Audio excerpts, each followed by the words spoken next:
김영남 상임위원장을 단장으로 하는 북한의 고위급 대표단이 내일 방남합니다. 그런데 3명의 대표 단원에 김정은 위원장의 여동생이죠. 백두혈통 김여정이 포함이 됐다는 소식이 전해졌고요. 또 최희 노동당 부위원장 그리고 리성권 선전선동부 제1부부장 부위원장 등이 포함됐다는 소식 들었는데요. 전문가 모시고 어떤 의미를 갖고 있는 건지 자세한 내용 알아보도록 하겠습니다. 네, 조한범 통일연구원 선임연구위원과 함께하겠습니다. 안녕하십니까? 네, 안녕하십니까? 위원님, 스튜디오에 들어오시는 순간에 지금 속보가 떠서요. 저희들이 아주 숨가쁘게 전해 드렸는데요. 굉장히 좀 놀라운 뉴스죠. 예, 충격적입니다. 예, 왜냐하면 김여정이라고 하면 김정은 위원장의 여동생이고요. 예. 사실은 북한에서 본다면 신성시하는 가문의 일원 백두혈통이지 않습니까? 일단은 북한에서 일반 주민들은 김여정이 누군지 모릅니다. 예. 북한의 백두혈통 가계도는 비밀이기 때문에 예. 엘리트층만 알고 있지만 우리는 다 알고 있죠. 예. 그러니까 김정은이 마지막에 권력구조 개편을 한 건 지난해 말에 예. 노동당 중앙위원회 전원회의 7기 2차 전원회의거든요. 네. 거기에서 이제 김여정이 정치국 후보위원으로 올라갔고 예. 최희도 이제 국가체육지도위원회 위원장이 확인이 됐거든요. 예. 그러니까 사실상 지난해 말로 김정은 정권 권력구조 개편이 사실상 마무리됐다고 볼 수 있어요. 예. 그러면서 김여정 동생 김여정도 전면으로 부상을 했고 주석단에까지 자리를 했거든요. 네. 예. 근데 문제는 사실 김여정이라는 인물이 아직 국제 정치에 그렇게 얼굴을 내보인 적이 없고 예. 또 여러 가지 면에서 동선을 봤을 때 아직 좀 미숙한 점이 있거든요. 예. 그런 상황에서 지금 김정은이 마지막 권력구조 재편한 이후의 특징은 예. 동생을 전면에 배치했다는 이유는 친족 정치로 들어간 거거든요. 예. 그러니까 김여정은 지금 김정은 정권에서 2인자라고 볼 수 있어요. 네. 그러니까 북한에 2인자는 없습니다. 김씨를 예. 제외하고는. 그러니까 예. 최룡해가 2인자라는 건 그거는 뭐 사실은 제가 보기에는 근거가 별로 희박하고요. 왜냐하면 예. 그동안 2인자들이 모두 처형됐거든요. 예. 예를 들면 리용호 총참모장, 예. 장성택, 그다음에 지금 황병서도 2인자라고 그랬지만 지금 수청됐거든요. 예. 그러니까 북한의 2인자는 의미가 없어요. 김씨가 아니면. 그런데 이 상황에서 동생 김여정이 정치국 후보위원으로 전면에 주석단에 등장을 했고 예. 그리고 이번에 방남을 한다는 사실은 매우 충격적이죠. 이렇게 되면 소위 말하는 북한식 표현으로 백두혈통이 예. 이 서울 땅을 밟는 네. 이 한국 땅을 밟는 최초의 사례거든요. 예. 이 위중한 시기에. 그렇기 때문에 예. 사실 저는 김여정이 오지 않을 줄 알았어요. 예. 왜냐하면 여러 가지 면에서 아주 미숙하고 사실 와서 그렇게 노련한 외교적 행보를 하기는 지금 경험이 일천하거든요. 예. 예. 그렇기 때문에 한번 종합을 해보면 국가수반인 형식상의 김영남, 그 다음에 김일국 체육상이 문체부 장관이거든요. 예. 그다음에 리성권도 저쪽에서는 사실은 통일부 장관격이라고 하는 사람들이거든요. 예. 그다음에 동생인 백두혈통 김여정까지 오고 예. 또 국가체육지도위원회는 매우 큰 조직기관이거든요. 예. 그럼 북한의 핵심 실세들이 상당수가 지금 이동을 하는 거거든요. 예.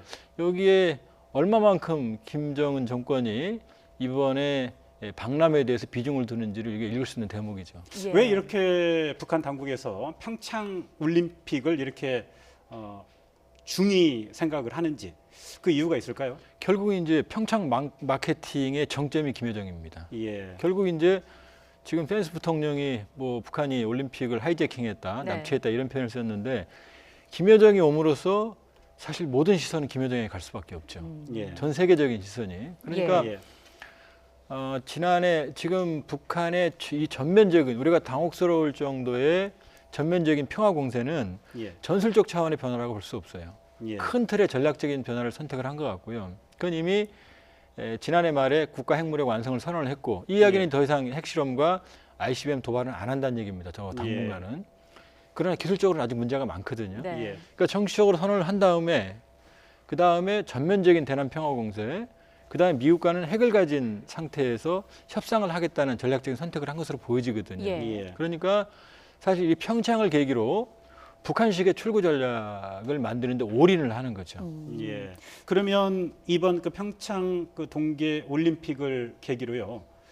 북한이 미국과 대화를 하자라고 이렇게 전향적으로 나올 가능성도 굉장히 크다고 보시는 이미 대화를 거거든요. 하자고 말을 하고 있는 겁니다. 예. 이미 틸러슨 장관이 두세 개의 북미, 미북 채널이 물밑에서 접촉이 이루어지고 있다고 말을 했거든요. 예. 이 이야기는 이제 그러니까 바텀업이죠. 그러니까 실무선에서는 이제 논의가 진행이 돼 왔는데 예. 양측 간의 입장 차이 때문에 타결이 안 됐던 거거든요. 예. 그래서 이제 거꾸로 방식을 바꿔서 최고위층 간의 의사교환, 탐색전 이번 평창이라고 볼 수 있거든요. 예. 뭐 미국 쪽에서도 계속 부인을 하지만 여지를 남겨두고 있고 김영남이 사실상 2인자가 없는 상태에서 예. 최고 수반이고 실질적으로 대외 업무를 담당을 한 얼굴마담 김영남을 보냈다는 것. 예. 이것 하나만으로도 대화의 표시라고 볼 수 있거든요. 의사표시는. 네. 근데 여기에 김정은의 복심이라고 불릴 수 있는 김여정까지 보냈다고 하는 이야기는 결국은 북한식 방식으로 남측에게는 우리에게는 전면적인 화해 공세, 예. 그다음에 미국에게는 대화의 의사표시를 하는 거라고 볼 수 있어요. 예. 자, 그러면 이번에 펜스 미 부통령이 방한하지 않습니까? 자, 펜스 미 부통령과 북한 측과의 접촉 또는 회담 어느 정도 가능성이 있을까요? 그러니까 큰 틀에서 접촉은 없으면 이상하죠. 왜냐하면 예. 서로 지금 무력 충돌까지 한다고 하는 상황에서 예. 고위층이 총출동을 했는데 어떠한 형태로든 메시지 교환이 없다 그러면 그게 이상한 거고요. 네. 예. 다만 공식적인 회동은 어려울 겁니다. 왜냐하면 북한은 비핵화를 거부하고 있고 예. 미국은 대화의 문턱은 많이 낮췄지만 적어도 최소한 비핵화 예지는 명확히 한 회담을 원하고 있거든요. 예. 이 가격이 안 맞죠. 그렇기 때문에 공식적으로 만나게 되면 사실 나올 결과가 없습니다. 네. 그렇기 예. 때문에 공식적인 회동은 어려운 상황이고요. 그러니까 간접적인 방식으로 우연한 조우나 아니면 자연스럽게 만들어진 상황에서의 아마 화두죠. 선문선답식의 화두는 오갈 수 있고요. 예. 또 하나는 문재인 대통령과 김영남 상임위원장 간의 면담은 거의 확실하거든요. 네. 예. 그렇다고 보면 문재인 대통령을 경유한 간접적인 메시지 교환도 가능하죠. 그렇기 때문에 예. 어떠한 형태로든 북미 간의 미북 간의 메시지 교환이 있을 거다. 네. 그러나 공식적인 회동을 통한 어떤 그 결과를 도출하기 위한 협상은 사실상 어려운 상황입니다. 예. 이 물밑 접촉 가능성이 나오고 있는 이런 가운데 그럼 김여정과 이방카와의 만남도 좀 성사되게 될까요? 그건 상징적인 겁니다. 왜냐하면은 이방카가 백악관 선임 고문이라고 그러지만 전략적인 판단을 할 수 있는 인물은 아닌 거고요. 예. 김여정 역시 오빠의 후광을 입고 북한 국내 정치의 어떤 세력을 형성할 수는 있지만 네. 예. 국제 무대에서 노련한 협상을 하거나 아니면 북핵 문제라고 하는 아주 기술적인 문제들을 다루기에는 양측 다 부적합한 인물이거든요. 그렇기 예. 때문에 이방카나 김여정은 이번에 양측 고위급 대표단에 무게를 실어주는 거고 예. 실질적인 의사교환은 아마 김영남과 펜스 부통령 사이에 이루어질 가능성이 높습니다. 어허. 예. 지금 고위급 대표단이 9일 날 방남하는 것으로 이렇게 돼 있죠. 하지만 한국에 어느 정도 체류하는지 그 일정이 지금 공개된 게 있습니까? 예, 대략 한 2박 3일 정도 일정이 지금 예. 예상이 되고 있거든요. 그런데 이방카 트럼프 대통령이 작년에 지금 폐막식에 예, 참석한다는 건 폐막식입니다. 아닙니까? 예, 폐막식입니다. 그렇게 된다면 이방카와 김여정의 조우는 뭐 물리적으로 어렵죠. 일정표상 상당히 좀 어려울 것 같은데요. 그러나 어쨌든 양측이 모두 이제 비중민 인사를 파견했기 때문에 예. 일단 이제 의사 표명을 한 거죠. 그렇기 예. 때문에 뭐 말씀드렸다시피 이방카와 김여정의 조우는 그 의미가 그렇게 크지는 않습니다. 일단 왔다는 게 예. 중요한 거죠. 일단 문재인 대통령과 그 북한의 고위급 대표단 김영남 상임위원장을 단장으로 하는 고위급 대표단과의 면담은 뭐 이루어질 것 같고요. 예, 예. 문제는 어떤 대화가 어떤 내용이 서로 오갈 것인지 이게 관심사지 않습니까? 김여정이 포함된 대표단의 명목상이긴 하지만은 북한의 국가 수반인 김영남은 사실상의 김정은의 특사로 봐야 됩니다. 예. 그렇기 때문에 김영남이 하는 이야기는 구두 친서에 해당을 하거든요. 네. 크게 보면 두 가지일 것 같습니다. 하나는 문재인 대통령에게 지금 하고 있는 전면적인 대남 공세, 평화 공세가 전술적 변화가 아니고 우리가 진정성을 담은 것이다. 향후에도 남북 관계 확대에 활성화에 강한 의지를 전달할 것 같고요. 예. 두 번째는 미국에 대한 메시지죠. 그러니까 자신들도 북핵 문제, 그러니까 핵 문제, 핵을 포기하거나 이런 얘기는 안 하겠지만 예. 결국 평화적인 미국과의 대화를 원한다. 아마 이런 메시지를 전달할 것 같거든요. 예. 그렇기 때문에 사실상 이번에 김영남 펜스라는 양자 관계도 중요하지만 문재인 대통령을 중심으로 한 김영남 펜스 이 삼각관계를 예. 통한 메시지 전달도 우리가 중요하게 봐야 될 관전 포인트라고 볼 수 있죠. 네, 그렇다면 북한의 이런 전략적인 태도 변화, 입장 변화를 확인할 수 있는 그 중요한 이벤트가 하나 내일 그 건군절 행사 있지 않습니까? 건군절 행사를 어떻게 치르느냐에 따라서 이게 좀 평가가 달라질 수 있지 않습니까? 그러니까 이제 조심스럽게 우리가 봐야 되는데 예. 북한이 이 와중에 열병식을 하는 건 도발이 아니냐 그러는데 제가 보기에는 북한 내부 상황을 좀 고려해 볼 필요가 있어요. 예. 지난해 말에 11월 29일 날 북한이 화성 15형을 고각 발사, 그러니까 정상 발사가 아니죠. 예. 한 다음에 바로 국가핵무력 완성을 선언했고 신년사에서 국가핵무력 완성을 선언했거든요. 예. 기술적으로 보면 전문가들의 분석을 종합을 해보면 아직 기술적으로 극복해야 될 난제들이 많습니다. 네. 뭐 미국이 뭐 서너 달 아니라고 그러지만은 그보다 더 많은 시간과 노력이 필요하다는 게 전반적인 평가거든요. 예. 근데 서둘러서 이렇게 국가핵무력을 완성을 선언한 이유는 결국 미국의 군사적인 압박과 대북 제재의 효과들이 지금 피로감이 누적이 되고 있거든요. 네. 그러니까 예. 북한으로 출구가 필요하죠. 예. 근데 기술적으로 완성이 되지 않은 핵무력 완성을 선언을 방점을 찍으려면 정상 발사를 하든지 예. 이건 어렵죠. 미국 때문에. 아니면 세리머니가 필요하거든요. 그러니까 열병식을 선택한 것 같아요. 예. 그러니까 아주 도발적이진 않지만 적어도 자신들이 핵무력을 가지고 있다는 걸 보여주려고 하는 대내적으로 하는 행사를 치를 것 같고 그렇지만 미국을 최대한 자극하지 않으려고 하는 그런 징후들이 보여지거든요. 그렇기 때문에 무슨 뭐 평화 공세와 도발의 어떤 양동 작전 이렇기보다는 김정은 입장에서 보면은 서둘러 핵무력 완성을 선언한 일종의 어떤 의식이 필요한 거죠. 그렇게 보면 예. 내일 규모는 뭐 어마어마하게 크고 그렇지는 않겠지만 예. 확실히 핵무력을 가졌다는 건 보여줄 정도 그러면 가능성이 있죠. 그 관건이 되는 게 지금 ICBM이 과연 그 내일 열병식에 나타날 것인가 하는 거잖아요. 그 화성 14형과 화성 15형 북한이 대륙간 탄도탄이라고 주장을 하는 전략 무기가 나올지 여부인데 그 부분은 어떻게 보세요? 가능성은 있다고 보여집니다. 예. 왜냐하면 실제로 신년사에서 이제 우리가 국가핵무력을 완성을 했으니까 예. 이 실전 배치, 대량 생산을 하라고 명령을 내렸거든요. 예. 그러니까 규모는 축소되지만 핵무력을 상징할 수 있는 어떠한 형태로든 보여줄 수 있겠죠. 네. 아마 실제로 가장 강도가 높은 건 이제 화성 14형, 15형을 주축으로 한 중장거리 미사일 부대를 퍼레이드를 시키는 방안이 있고 예. 또 조심스럽지만 이걸 카드 섹션으로 대체하는 방안이 있거든요. 예. 그러나 김정은 입장에서는 지금 기술적으로도 무리하게 문제가 많은 것을 정치적으로 선언한 상태이기 때문에 예. 어떤 형태로든 증명할 수 있는 예. 그런 압박이 있다고 봐야겠죠. 네, 이 열병식 내용이 어떻게 꾸며질지 내일이면 저희가 알게 될 것 같습니다. 자, 저희가 얘기를 계속 나누기에 앞서서 한 분을 더 모셨습니다. 송지영 전 북한 아나운서도 함께 이 자리에 나와주셨습니다. 안녕하십니까? 안녕하세요. 네, 앞서서 전해 들으셨겠지만 통일부가 발표를 했습니다. 북한 고위급 대표단 단원을 김여정, 최희, 리선권 이렇게 3명으로 발표를 했는데 그렇게 될 경우에는 올림픽 이상의 주제를 테이블에 두고 대화를 할 가능성도 있지 않겠느냐 이런 얘기가 나오고 있는데 어떻게 보십니까? 네, 이번에 이제 북한이 많은 인원들을 내려 보내면서 또 이제 김여정이가 이제 선전선동부 부부장을 담당하고 있는 것 같은데, 그러니까 김여정이 김정은에게 어떤 것도 이제 허물 없이 얘기할 수 있는 그런 이제 측근이면서 동생이지 않습니까? 네. 그리고 또 이제 미국의 압박을 북한은 매우 부담스럽게 생각하고 위험을 느끼고 있습니다. 그래서 이 올림픽이라는 평창 올림픽을 통해서 뭔가 자기네 돌파구를 마련해 보기 위해서 또 이번에 이제 트럼프의 딸 이방카도 이제 폐막식에 온다고 하지 않습니까? 그 기회를 좀 이용하려고 김여정을 비롯한 김용남은 사실은 그 허수아비입니다.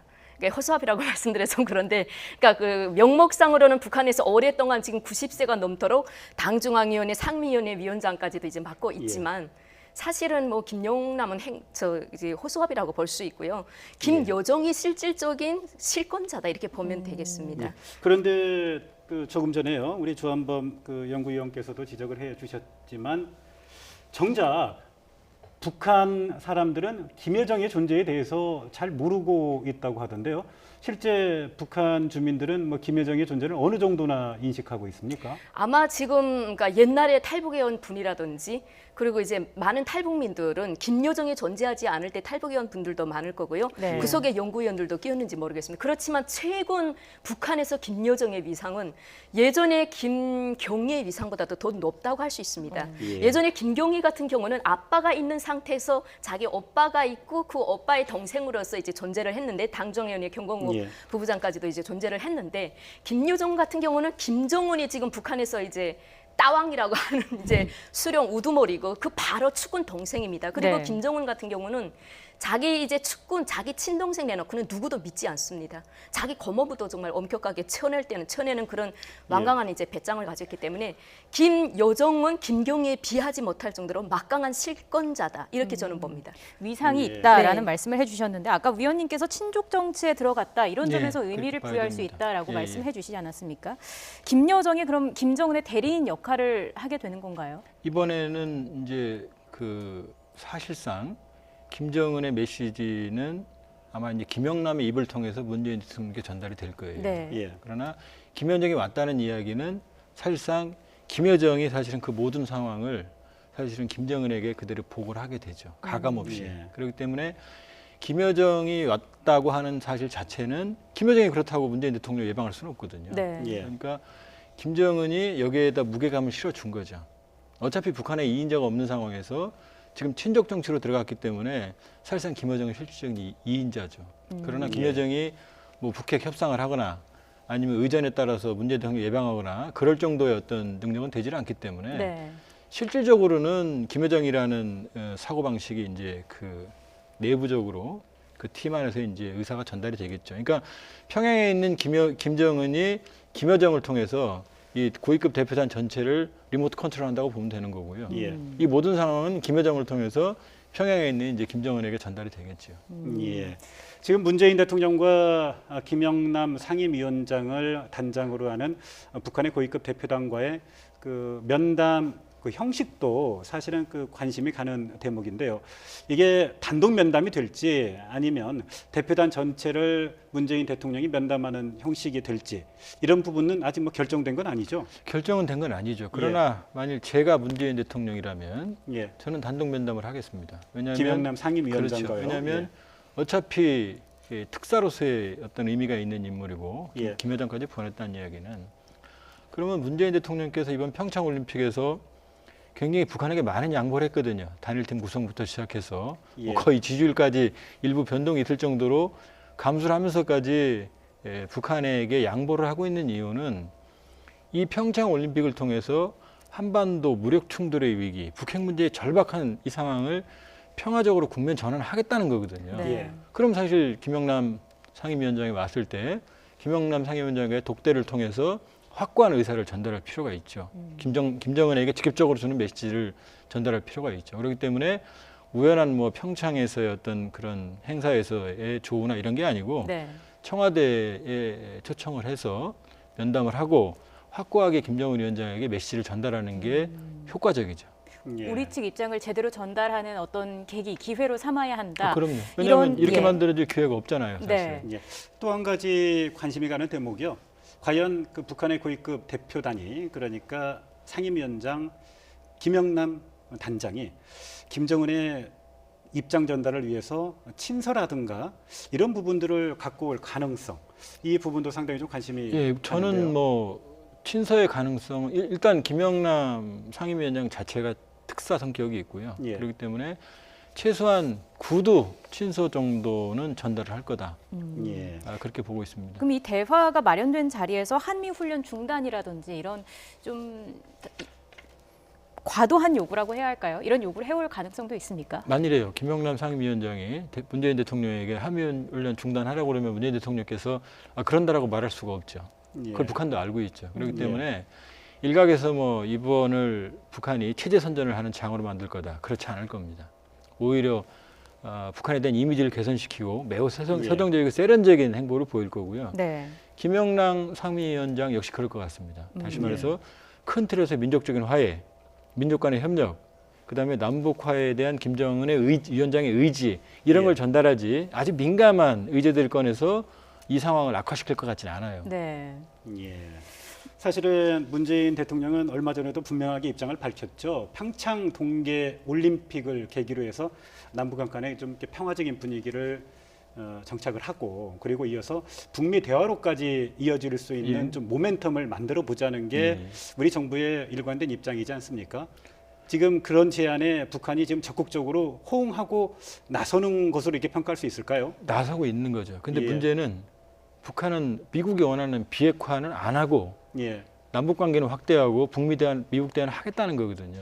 근데 그거는 미국에서는 전략적인 인연이 끝났다고 이미 선언을 하고 있고 예. 한쪽으로는 군사 공격을 준비하고 있거든요. 예. 그건 북한이 알고 있어요. 그렇기 예. 때문에 이제 평창은 물론 이제 평창은 국민들이 즐기실 스포츠 게임이고 예. 스포츠 축전이고 이제 한국의 외교 안보 라인 그다음에 핵심적인 컨트롤 타워는 이제 애프터 평창입니다. 예. 평창 이후에 이 모멘텀이 이 계기가 어떻게 연결되느냐가 사실 이제 뭐 밤을 새우고 머리를 뭐 쥐어 뜯어가면서 뭐 찾아내야 할 방법이거든요. 그러니까 네. 어떤 형태로든 평창에서의 이 계기가 평창 이후로 대화의 분위기로 연결이 되지 않는다 그러면은 다시 돌아갈 수밖에 없어요. 예. 남북 관계는 한 발짝 더 이상 못 나갑니다. 예. 그러니까 자, 그 점을 설득을 예. 할 필요가 있는 거죠. 자, 그렇다면 지금 굉장히 중요한 말씀을 해주셨는데요. 애프터 평창 이후에 한반도 평화 정착을 위해서 과연 우리 정부가 이제 시급하게 해야 될 여러 과제들이 있을 것 같은데요. 당장 무엇부터 해야 할까요? 일단 뭐 시급하게도 그렇지만 가장 중요한 하나가 있죠. 그건 뭐냐면 대화의 테이블을 만들어내는 겁니다. 물론 비핵화 프로세스는 아주 장기간 걸리고 양측 간의 입장이 첨예하게 다르기 때문에 예. 첫 술에 배부를 수는 없죠. 네. 그러나 어떠한 형태로든 대화의 테이블을 만들어야 되는 거고 이 경우에 방법이 있긴 있습니다. 미국은 비핵화 회담을 원하고 있고 북한은 사실은 내심 핵을 가진 상태에서 평화 군축 회담을 원하고 있거든요. 예. 그러니까 이 둘을 일단은 테이블까지 끌어내는 거죠. 양측 다 대화의 필요성은 있거든요. 근데 의제가 다른 거죠. 그렇죠. 서로가 그러니까 주장하는 한반도 핵 문제 해결을 위한 평화회담 예. 이렇게 타이틀을 달면 미국한테는 핵을 의제화시켰다고 설득할 수 있고 그다음에 북한에게는 당장의 비핵화가 아니고 큰 틀의 평화까지 논의할 수 있기 때문에 일단 대화를 이끌어낼 수 있는 거죠. 일단은 북미 간에 모두 대화의 필요성 인정하고 있거든요. 미국도 예. 군사공격이 쉬운 건 아니고 북한도 이미 전략적인 변화를 했기 때문에 대화를 하겠다는 거거든요. 네. 그러니까 일단 양측을 대화로 끌어내는 노력. 만약에 여기까지만 성공한다 그러면 사실은 문재인 대통령의 평창 구상은 성공하는 거죠. 예. 이 김여정을 포함한 고위급 대표 단원 3명이 결정이 됐는데요. 저희가 관련한 소식이 들어오는 대로 또 전해드리도록 하겠습니다. 자, 오늘 내려온 북한 응원단과 관련해서도 저희가 얘기를 안 나눠볼 수 없을 것 같습니다. 어제 만경봉호를 타고 온 예술단과 복장이 같았거든요. 한 20대 정도 돼 보이는 젊은 여성들로 꾸려진 것 같아요. 네. 제가 예전에도 이제 북한은 항상 이제 그 조직 중심적인 그게 이제 자기네 일심 단결이고 그게 어떤 개인 이기주의보다는 어떤 힘을 과시하는 거기 때문에 항상 이제 집단복을 입고 내려온다고 예전에 제가 말씀드린 적은 있는데 네. 그러니까 집단복을 입고 내려온다 해서 집단복이라는 게 이제 우리로 말하면 유니폼, 그러니까 단체 폼이지요, 단체 옷이지요, 단체 복장. 그 단체 복장을 평양 피복공장에서 따라 저분들 걸 다 맞춘 것 같습니다. 네. 그리고 북한 이제 광복곡 백화점이나 예전에 락원백화점 가면 저 붉은 커트를 이제 그 외화로 팔긴 팔았거든요. 근데 그 모양보다는 좀 다르게 뒤에 이제 띠가 있는 게 끈이 있는 게 좀 제가 보기엔 좀 달랐고요. 네. 이번에 새로 맞춘 걸로 제 느낌인데 이제 그렇게 생각됩니다. 그리고 저 붉은색을 왜 20대 청년들에게 붉은색을 맞췄을까? 저 붉은색은 북한에서 되게 중요하게 여기는 색깔입니다. 물론 뭐 청년들에게도 어울리는 색상이지만 북한에서 말하는 붉은색은 항일혁명 선열들이 붉은 피가 스며져 있고 북한의 깃발이 붉은색이고 하여튼 붉은색이 일단 북한을 상징하는 어떤 이제 특히 선전대원들이나 또 응원단원들 다 선전대원들이라고 할 수 있습니다. 네. 예. 일반 사람들이 내려오지 않았거든요. 예. 그래서 여성들은 붉은 커트에다 붉은 치마에다가 까만 평양 이제 보통강 신발 공장에서 나오는 먹구두에다가 그리고 좀 모자는 짤이 러시아 때부터 이제 북한에서 이제 군복 그 군인들이 군복을 항상 이제 저런 모자를 항상 써서 저게 일반인들께 한때까지도 이제 다 이제 공통이 됐습니다. 털모자. 그래서 북한은 눈이 많이 오고 이제 바람이 많은 부는 지역이라 저 모자를 상당히 좋아합니다. 근데 이제 평양시에서는 요즘 저 모자가 좀 옛날 좀 그런 복고적인 풍이 난다고 해서 잘 쓰지 않는데 예. 저 모자를 이제 씌어서 내려보는 거는 좀 단체복이면서도 좀 이렇게 뭔가 카리스마 있고 군인 복장 비슷하게 하기 위해서 예. 옷은 이제 복장은 이제 뭐 그건 민간 복장으로 했지만 모자는 좀 군인 풍이 나게 뭔가 이제 카리스마를 주기 위해서 저렇게 해서 내려보내지 않았을까. 네. 예. 어제 배안에서 그 첫날 밤을 보냈죠. 북한 예술단. 네. 그 하선하지 않고 배안에서 지냈는데 오늘 그 강릉 아트센터 공연을 앞두고 리허설을 했다고 그래요. 네. 리허설에서 뭐 주로 어떤 것들 했을까요? 예, 저는 짐작이 됩니다. 이번에 이제 저 북한이 많이 이제 인내하고 있는 것 같습니다. 예전에 이제 현송월이 내려왔을 때부터 제가 쭉 봐왔더니, 그래서 이번에도 이제 우리가 이제 그 우리 또 뭐 시민들이 가서 데모를 했다고 하는데 그걸 아마 다 봐서 바늘기 떨어지는 소리까지 분명히 이제 북한으로 다 평양으로 다 갔을 겁니다. 예. 네. 근데 이제 그 리허설을 하면서도 기본적으로 이 평창 올림픽을 계기로 우리 민족끼리를 최고로 이제 외칠 겁니다. 그래서 네. 우리 민족끼리 통일돼야 되고 우리 민족이 단합돼야 되고 우리 민족끼리 뭔가 풀어나가야 된다. 그러니까 북한이 처한 어떤 환경을 우리 민족끼리라는 우리 대한민국을 통해서 이제 해결하려는 그런 우지를 많이 가지고 왔기 때문에 이제 그 수령 체제 선전은 하지 않을 겁니다. 네. 세계의 명곡이라든지 평창 분위기에 맞게 세계 명곡 오케스트라를 아주 세련되고 웅장하게 잘 할 겁니다. 그리고 저 또 여성분들이 나와서 노래를 할 때 우리 민족 제일일세, 뭐 반갑습니다, 아리랑, 도라지, 뭐 이런 정목들을 제가 개별적으로 부른 건 다 사상이 들어가지 않고 민족성이 포함되어 있는 노래들입니다.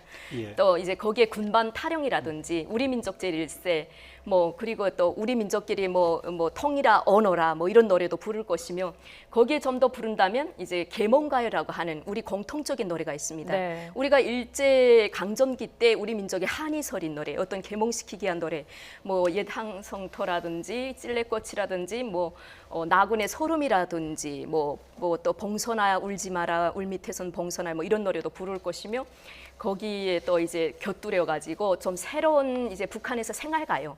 뭐 여성은 꽃이라네 반갑습니다. 휘파람 뽀꾸기 이런 사상성이 전혀 들어가지 않은 노래들을 준비하면서 통일무지개 뭐 이런 여러 가지 종목들로 해서 좀 더 북한의 이제 세련된 이미지를 보여주면서 이제 그 공연을 보는 사람들이 감동을 선사할 겁니다. 네, 그렇군요. 예술단에 대한 관심이 높아지고 있는데 지금 화면에도 나가고 있습니다. 현송월 단장에 대한 관심도 정말 끊이지 않고 있는 것 같은데 이 부분을 저희가 딱 한 번만 짚고 넘어가겠습니다. 현송월 단장이 메고 왔던 저 검은색 핸드백 역시나 관심을 끌었거든요. 현송월 단장 정도면 정말 이제 북한에서도 이제 조선노동당 단결 이제 그 조선노동당 중앙위원회 거기에 지금 들어간 인물입니다. 저 현송월 씨가. 후보인으로 들어가 있죠. 네, 예. 후보인으로 들어가 있으면 지금 당중은 지도원보다 더 높은 계열이라고 할 수 있습니다. 예. 그러니까 예. 그래서 현송월 씨 정도면 저 여우 목도리를 둘러도 뭐 크게 놀라지 않을 겁니다. 네, 지금 우리 박상현 앵커가 물어본 건요. 여우 목도리는 뭐 지난번에도 이렇게 착용하고 나왔던 거고요. 가방 있죠, 가방. 네. 저희가 사실 뭐 예술단이나 응원단들의 뭐 외모나 뭐 이렇게 패션 이런 부분들에 대해서 뭐 지나치게 관심을 갖는 건 아닌데 이렇게 그 공개적인 그 이벤트이고 행사인데 단장이 굉장히 그 외국의 그 고가 제품으로 보이는 가방을 이렇게 공공연하게 메고 내려온 부분에 대해서 상당히 좀 의아해하는 그 부분들이 많이 있거든요. 저는 예, 저 그런 부분들을 가방이 좀 지적하는 겁니다. 저는 저 가방이 외국 거라고 생각하지 않습니다. 네, 아마 외국 거를 모방한 북한에서 만든 겁니다. 왜냐하면 북한에서 항상 이제 외국 거를 하면 사대주의라고 해서 맨날 그 배격하고 있습니다. 김정은이나 김여정이 썼다고 하면 보이지 않는데 썼다고 하면 그게 진품일지 몰라도 예. 우리 남쪽에 내려와서 보여주는데 그걸 외국 거를 가지고 내려왔다 그러면 이게 말도 많고 탈도 많은 것이 됩니다. 예. 북한에서는 항상 우리 거를 이제 중시하라고 그렇게 이제 뭐 건전한 생활문화 이런 걸 보여주기 때문에 저건 외국 거를 모방한 북한에서 만든 거다. 예. 그 부분에 네. 이제 하나 좀 말씀을 드리면요. 예. 많은 탈북자분들께서 지금 한국 언론이 잘못 짚고 있다는 말씀을 하세요. 예. 왜냐하면 지금 저 응원단이나 현송월 이렇게 패션을 보면서 상당히 현대적 감각 이렇게 얘기를 하잖아요. 네. 예. 제가 아는 탈북하신 분이 하는 얘기가 첫마디로 좀 희화시켜서 말드리겠습니다. 아이고 10년 전하고 똑같네 이러더라고요. 예. 저 복장은 평양에서는 일상화된 복장이랍니다. 네. 모자에 이 털 달린 숄에 코트에 그다음에 그 굽 높은 구두 이건 예. 많은 사람 저렇게 한대요. 예. 또 하나는 지금 말씀하신 거하고 유사한 건데 그 세계적인 명품 브랜드를 평양 사람들이 많이 쓴답니다. 예. 중국제입니다. 가짜. 그게 아, 저는 상당히 일종의 일반화되어 있답니다. 무조 예, 상품일 예, 그래서- 가능성이 크군요. 네. 예, 현송월 예. 씨만 저런 게 아니고 예. 흔히 볼 수 있는 그런 패션이랍니다. 그래서 남한에서 이제 우리 쪽에서는 상당히 세련되고 의도가 있는 것을 보는데 아니랍니다. 저 복장들은 평양에 아주 일반화되어 있는 복장이랍니다. 네. 오래전부터. 예, 그렇군요. 패션 하나하나까지 거론이 될 정도로 참 많은 관심을 끌고 있는 게 아닌가라는 생각이 드는데 북한 예술단이 이제 내일 강릉 공연을 하고 나면 9일에 서울로 이동을 해서 일정을 이어가지 않습니까? 워커힐 호텔에서 한 140명 정도가 2박 정도 머물게 된다고요. 네, 우리 워커힐 호텔은 정말 잘 꾸려져 있지 않습니까? 아마 놀랄 겁니다. 물론 북한도 뭐 거래 호텔도 있고 뭐 이제 그보다 더 멋진 호텔도 있겠지만 우리 이제 워커힐 호텔에서 이제 하룻밤 1박 하고 공연을 이제 하면서 아마 이제 우리 대한민국 그 워커힐 호텔까지 이제 이동하는데 거리를 벌 겁니다. 그러면 정말 많은 차들이 있고 그 건물들을 봤을 때 이제 평양보다는 좀 이렇게 비좁거나 좀 자자분하다 이렇게 보일 겁니다. 평양은 좀 뭔가 이렇게 쭉쭉 뻗어나가고 이렇게 규격대로 지었는데 우리는 좀 이렇게 다닥다닥 붙은 그런 느낌이 좀 제가 받았거든요. 그런 전혀 그렇다. 교통 정체도 네, 심하고요. 교통 정체도 심하고. 근데 사람도 많고요. 네, 그래서 예. 평양보다 자동차가 많으니까 그거는 조금 놀라지 않을까. 그리고 이게 도로가 북한 평양도 이게 도로가 잘 되어 있는 데는 잘 되어 있지만 도로가 좀 데코복거가 많습니다. 이제 아무리 평양이라고 해도 예. 조금 이제 울퉁불퉁하다 달리다가 이거죠? 탕 예. 이럴 때가 있거든요. 근데 우리나라 도로는 제가 이제 느껴보니까 이게 이렇게 되는 데가 별로 없습니다. 이 도로가 이게 일정하게 달리거든요. 그걸 예. 보면서 이 버스가 들추지도 않고 너무 이제 잘 되어 있구나. 아, 서울이 정말 잘 되어 있구나. 이걸 이제 또 예술적인 부분에서 센서들이 저기 높은 분들이라 엄청 예. 이제 느낌이나 감각이 다를 겁니다. 아마. 네. 예, 오늘 박람한 그 북측에 보면은 태권도 시범단도 들어가 있고요. 또 기자단도 들어가 있던데요. 혹시 그 태권도 시범단 공연 보신 적 있습니까? 저는 북한에서 태권도 시범단 공연은 TV에서 봤고요. 저 만수대 예술단이나 피바다 가옥단 공연은 앞에서 직접 본 적은 있습니다. 예. 네, 근데 이제 그 태권도는 북한의 태권도나 우리 태권도나 이제 비슷한데 북한의 태권도가 조금 더 뭐 격술이 포함되어 있어서 예. 조금 더 이제 좀 뭐라고 해야 되나? 좀 실전적이죠? 네, 실전적이거든요. 좀 우리가 봤을 때는 좀 위험하다 이렇게 보입니다. 그러니까 북한 같은 데는 이제 벽돌, 내하벽돌 같은 것도 이런 거 몇 장 놓고 정말 이거를 이제 주먹으로 까고 네. 뭐 차력 비슷하게 막 이제 태권도를 하거든요. 예. 그래서 아마 좀 북한에서 이제 노리는 게 그거니까 조선의 기상이라고 하는 북한의 이제 조선의 기상이라고 하는 그런 패배 그런 모습들을 보여주기 위해서 최고로 잘하는 중앙 이제 그 태권도 그 북한에는 이제 그 아이 태권도를 I를 인터내셔널을 붙입니다. 우리는 W를 붙이는데 네. 그 태권도 시범단 20 몇 명이 온 걸로 알고 있습니다. 예, 저 평창 올림픽 이제 정말 얼마 남지 않았습니다. 끝까지 잘 마무리되기를 기원하겠습니다. 지금까지 조한범 통일연구원 선임연구위원 그리고 송지영 전 북한 아나운서와 이야기 나눠봤습니다. 두 분 말씀 잘 들었습니다. 감사합니다. 감사합니다.